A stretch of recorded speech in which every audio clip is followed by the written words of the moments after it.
Again, we want you to know all about it. It's part of the state's new work site speed control pilot program. They're called Safe Zones. It's focused rather on putting the safety of drivers and construction workers first, and hit handling. Yeah, so today we're on the I-70 project. It's basically we're adding the third lane in both directions. In the Greenfield area here with concrete median barrier in the center, basically adding an additional travel lane in this segment.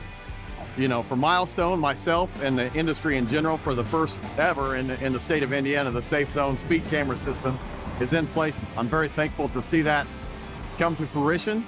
Very passionate about that from a standpoint of helping testify for House Bill 1015, you know, and the 5+ years that everyone behind the scenes, legislators and Governor Holcomb, from signing that into law last May. The ultimate goal is to get people to slow down and to pay attention in the work zones. And other states have implemented the same extra signage in the cameras, and they have seen a drastic decrease in the amount of injuries and fatalities in those states, and that is our goal here as well. I think it's imperative that we continue to head in this direction and to add this in as many places as we can. At the end of the day, you know, safety is our #1 priority, not only for us, but for the traveling public. And everybody should have the opportunity to go home at night the same way they came in the morning. Whether you're working on a construction zone or driving through the construction zone, that is the ultimate goal.